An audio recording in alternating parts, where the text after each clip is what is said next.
সানি ঘূর্ণিঝড় রিমালের প্রভাবে রাজধানীতে দিনভর বৃষ্টি হয়েছে। কিছুক্ষণ আগে ঝোড়ো হাওয়া ছিল। জলজটে সাধারণ মানুষের ভোগান্তি কি এখনো আছে?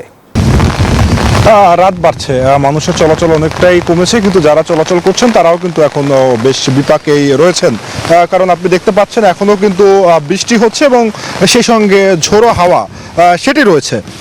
কারণ ঘূর্ণিঝড় রিমাল কিন্তু বলা হচ্ছে যে মানিকগঞ্জে এই জায়গাটিতে এখনো অবস্থান করছে এবং সেই কারণে কিন্তু রাজধানীতে বৃষ্টি দুপুর থেকে যে বৃষ্টিটা হচ্ছিল এখনো সেই বৃষ্টি হচ্ছে এবং আবহাওয়া অফিস যেটি জানিয়েছে তারা প্রায় 151 মিলিমিটার বৃষ্টি রেকর্ড করেছে রাজধানীতে এবং সারা রাতভর এই বৃষ্টিপাতের সম্ভাবনা রয়েছে। সকাল পর্যন্ত বৃষ্টি হবে এবং বৃষ্টির সঙ্গে কিন্তু মাঝে মধ্যেই দমকা বাতাস সেটি রয়েছে এবং এ কারণে কিন্তু রাজধানীর বিভিন্ন সড়কে জলজটের তৈরি হয়েছিল এবং সিটি কর্পোরেশন যেটি বলছে যে তারা কিন্তু এই যে জলজট নিরসনের চেষ্টা করছে এবং দক্ষিণ সিটি কর্পোরেশন ইতিমধ্যেই 119টি টিম দক্ষিণ সিটি কর্পোরেশনে তারা কাজ করছে, কিন্তু তারপরে কিন্তু আসলে সেই জলজট থেকে এখনো মানুষ মুক্তি পাচ্ছে না। বিভিন্ন সড়কে আমরা জলজট দেখেছি এবং এখন যারা চলাচল করছেন তারা কিন্তু সেই বিভিন্ন গাড়ি রাস্তায় আমরা বন্ধ হয়ে যেতে দেখেছি। আমি এখন হাতিরঝিল এলাকায় রয়েছি, সেখানে দেখতে পাচ্ছেন যে তীব্র বাতাস রয়েছে, মাঝে মধ্যে দমকা হাওয়া, সে কারণে কিন্তু বলা যায় যে